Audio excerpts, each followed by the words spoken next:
The United States adds 5 more medals on day 5, including a pair of golds in free ski and speed skating.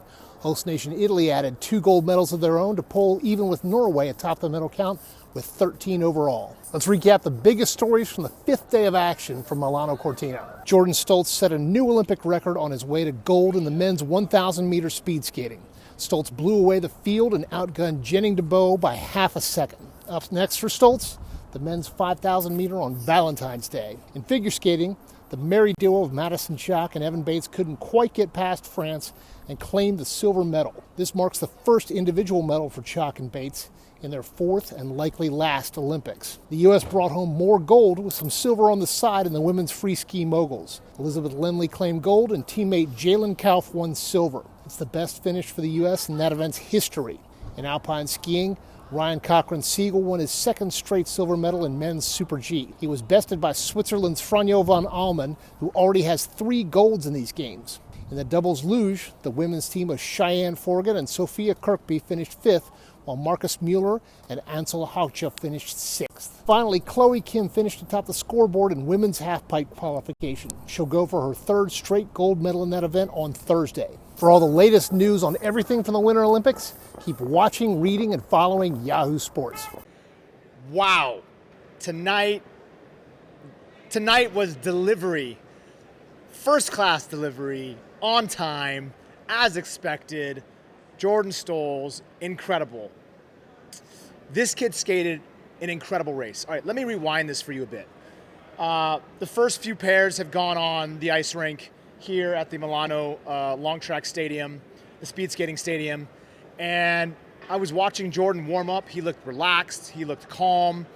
Typically I look to see if I can see any extra chest movement as they're getting to the start line before they actually race, and he looked like this was any normal day. The first lap that he performed was amazing. A slight rush, if I could actually be critical, but nothing that was out of the ordinary, being this incredible Olympic moment that has so much pressure on his shoulders. The thing that was the most important, the thing that he actually delivered on, that was his true strength, was his final lap. His final lap, if you go back and look at the lap times, was over 1 full second faster than anybody else in the field. So what that means to me is his conditioning is excellent. He's an extraordinary finisher. His ability to carry that speed into the 25-second lap time range was amazing. And the guy sets an Olympic record to top it all off. We saw a little bit of controversy, a little bit of drama. Some folks did not know what was actually happening inside. One of the Dutch skaters had a little bit of an error with one of the other athletes that are on the ice as they were crossing over from the outer to the inner, because the athletes have to switch back and forth.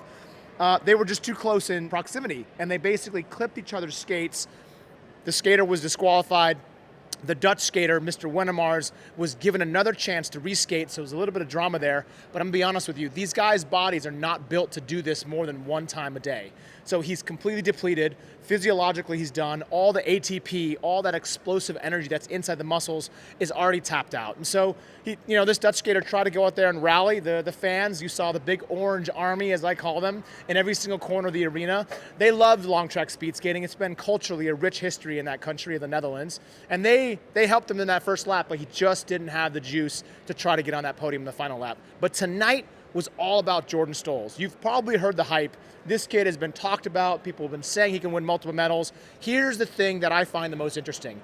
He was slightly rushing in that first lap, but after now delivering, receiving the gold, he can now settle in. Now he's already proven himself. He's building on that confidence, and I think this is actually when he starts to get really dangerous. So he's still got the 500 meters, he's still got the 1,500 meters, and if there's anything that I know about this kid is that although he's happy to win this, he's hungry for more. So I want you to tune in. The Inside Edge, this kid smashed it tonight, and exactly as what we thought, he delivered and brought home gold. Hey everyone, Nathan Chen here in Milan. We have just finished the ice dance competition, and in first we have Guillaume and Laurence. In second we have Madison and Evan, and in third we have Piper and Paul. This was an incredibly close battle. After the rhythm dance with Laurence and Guillaume in first place, it would have required Laurence and Guillaume to make a mistake in the free program for Maddie and Evan to come in with first place. Madison and Evan skated fantastic. They had 2 of the best programs. I think they truly were the star of the night in my opinion, but it wasn't quite enough in order to take that first place spot. In third place we had Piper and Paul. They were just so beautiful.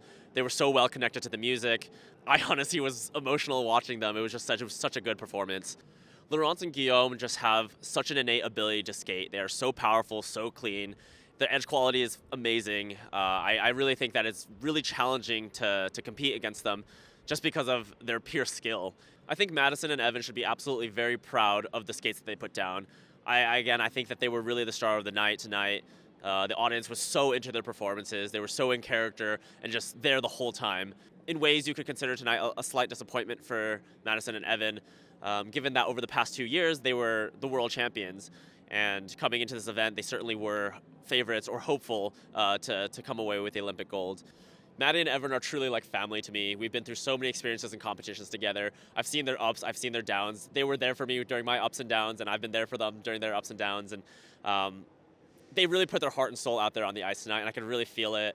And I think they can leave this event being so proud of everything that they accomplished, and they can come away with a gold and a silver medal, and by no means is that anything that they should not be proud of. So, I'm just very proud of them.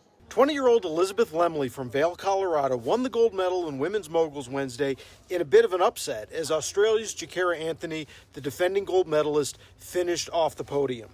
With Jalen Kaw finishing second, just like she did in Beijing 4 years ago, it's the first time Team USA has ever gone 1-2 in this event.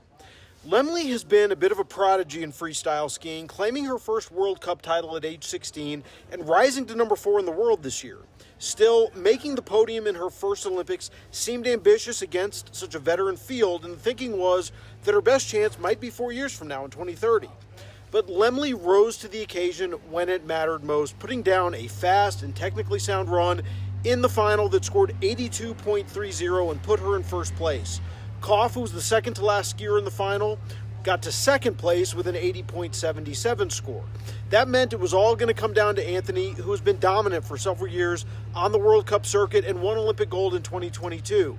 But Anthony, who had the best qualifying scores, was too quick through the middle of the course and spun out trying to turn her skis, ending her medal chances in stunning fashion. It's the sixth day of the 2026 Winter Olympics, and here's what to watch in Milano Cortina. Austin Matthews and the United States men's hockey team will make its Olympic debut against Latvia.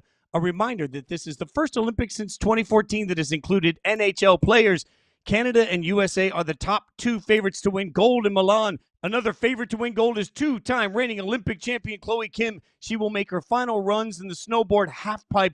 USA's Maddie Mastro also looks to medal after a third-place finish in qualifiers. In alpine skiing, Breezy Johnson will compete in the women's Super G. She's already brought home gold in the women's downhill this past weekend. In free ski, Charles Michael and Nick Page will be on the hill in men's moguls. The U.S. hasn't medaled in this event since 2010 in Vancouver. In luge, we'll see team relays for both the men's and women as the United States looks for its first medal since the event began in 2014. Finally, in short track speed skating, the women's 500-meter sprint will feature Kristen Santos Griswold and Julie Lataille, and the men's 1,000-meter will see Clayton DiClemente, all trying to race their way to a medal. Join us every morning on Yahoo Sports Daily as we recap all the biggest moments from the 2026 Winter Olympic Games from Milano Cortina.